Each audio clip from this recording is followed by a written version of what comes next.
I recently uploaded a real-time homeschool video to share with you guys on what our morning lessons look like. And as I watched it, I was like, this seems so dull. I mean, my kids are not bored at all, but that's because that's not how every single day looks. That's Mondays typically, because Mondays it's like new week, first day, get right down to business, let's get things done. And we get everything done each day, but each day brings new things because each day we have our regular morning lessons, but then we also have different subjects in the afternoon. So I want to show you some fun things that we do along with our typical morning lessons. If you're new to my channel, my name is Alana. I would love for you to subscribe. So the video I uploaded had our morning lessons, and that's pretty much what we do. You know, we sing our hymn, we go over our poetry and our scripture. I have Ivan practice his cursive, and both boys read to me, and then we do our English lessons and math.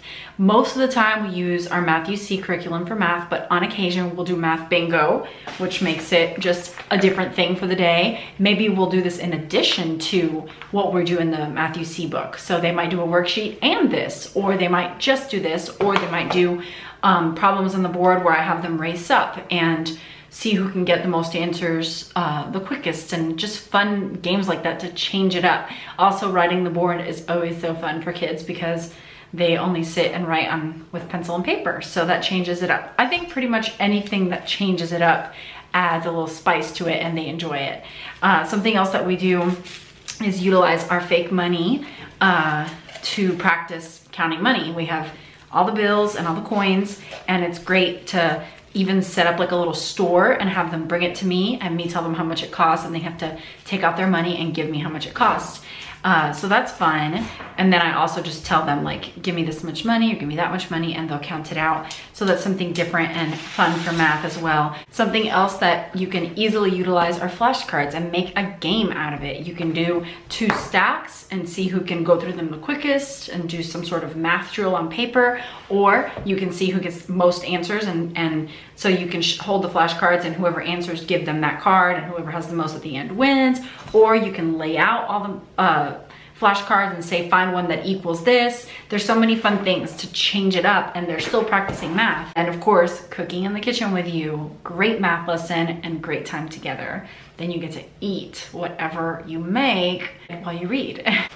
Then as far as history goes, you can add stories to the presidents. It could just be simple things like Abraham Lincoln was the tallest president, and so you can help them remember their presidents by telling them little clues like that. I have these really nice flashcards that someone gave me of all the presidents. I love them, and they've got a little information on the back, so it's nice to have like one up and have them see it, recognize it, and switch it up throughout the weeks throughout your year, so that they see all the presidents in one school year and maybe learn one thing about each one. For geography, we also do map drill, where I'll say, tell me and show me 15 states, and they'll just, you know, show me the states, and that's always fun. We either use the one on the wall, or I have this really big one that we lay out on the floor, and it just changes things up, so it makes it more exciting and fun for them. We also have flashcards for, you know, landmarks and states, which I don't use every day, but when we do, since it's something new, they enjoy it so much. And then someone gave me this cool geography card game that we played just once so far this year, but they loved it. It was really fun, and we were able to locate everything on the big map and on the cards, and again, change things up while still learning. So yes, we do a lot of reading. Yes, we do our typical morning lessons, pretty similar to what you saw in my video, but we definitely change things up with math and geography. History is usually just reading. So let me see. Geography, I showed you. Math, I showed you some fun things. Science, I mean, of course, in nature study, the journals I've shown you guys that we do. We go on nature walks, we do experiments. So science is really easy to have something new and exciting each time we do it. Science, thankfully, we cover at my co-op, and so I don't have to do a whole lot of prep and planning for it, because that hole gets filled at co-op. So that is the best, because I just show up, we eat, we have friends, and we do fun experiments and crafts together. And I guess history is the least crafty subject, but they love it.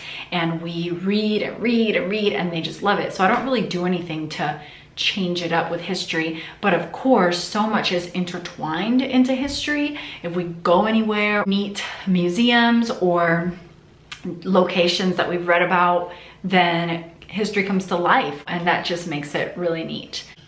There's documentaries and stuff like that that help history come alive a little more as well. Biographies is something huge that we do and really enjoy, and then of course all of our literature that just like intertwines with every subject and life. So I feel like I really enjoy how we're doing things, and it's nice to change things up from time to time. But for the most part, even when we stick to just how we do it, they enjoy it, I enjoy it, it goes smoothly. The day that I made that video of our real-time homeschool day, after, you know, the camera was off, we read about hills, mountains, and valleys. And that was so fun because it was very interactive. It's in the Long's Home Geography book, which I adore. It's free online, but I finally just ordered it to have it so that we can read through it. It's filled with poetry as well as really sweet lessons and lots of questions that the kids really enjoy answering.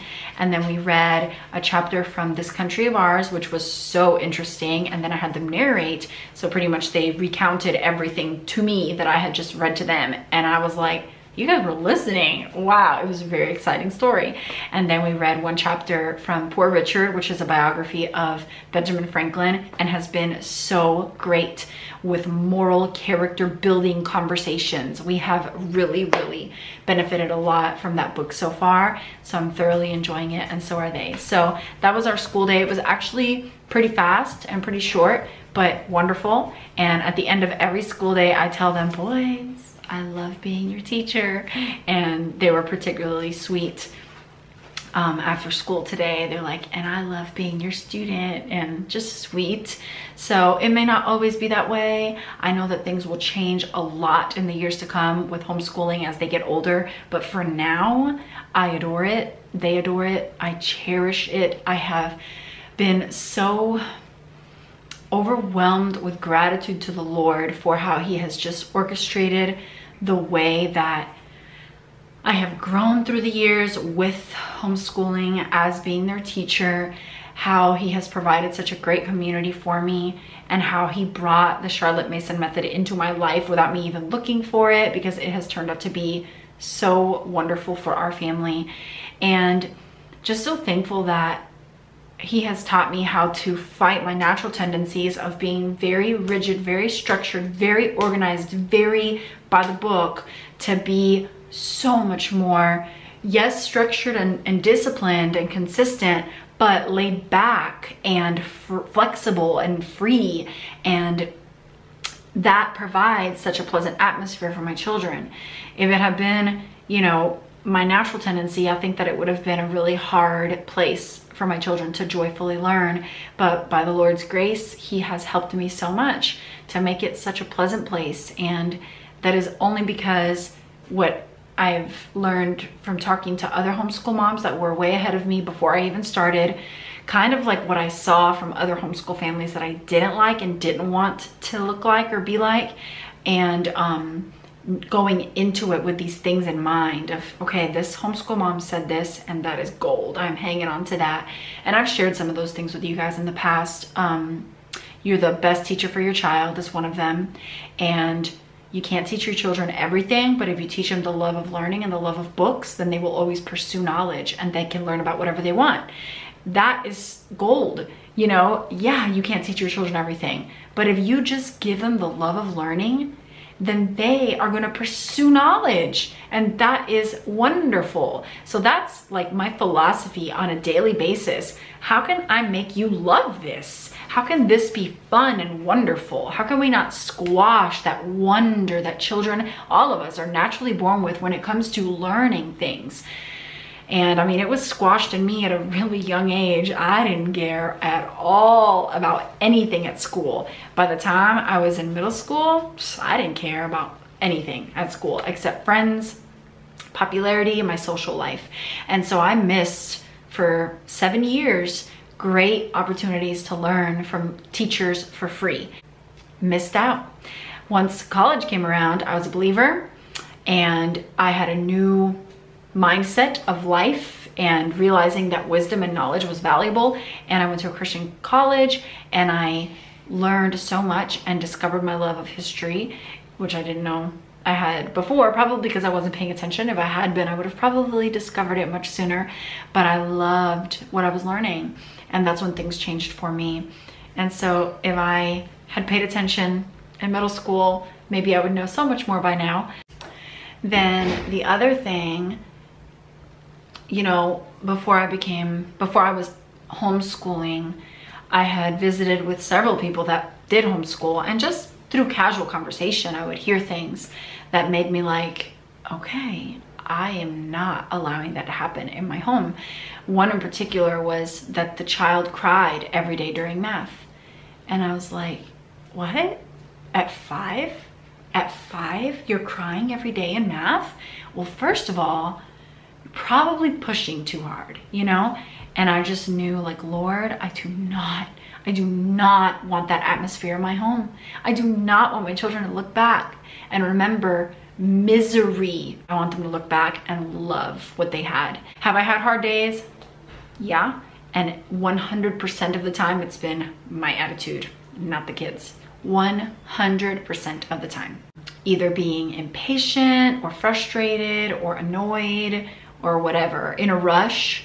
That's something else that has helped so much, to not have your mind being pulled by a million things. When you're homeschooling, you want to be fully present. If you are thinking about the thing over there and the thing over there and the time over here and the time over there, you're going to be adding stress where stress should not be, because then you become more irritable and less patient, and it becomes a less enjoyable experience for you and the students. So on homeschool days, I don't plan anything until after dinner, if we're gonna do anything. Like today, we homeschooled and I'm here. I've done laundry, I've folded laundry, but leaving the house, after dinner, I'm gonna go buy dog food, but that's it. And then tomorrow, there are no plans. And Wednesday, there's no plans. There's small group at night.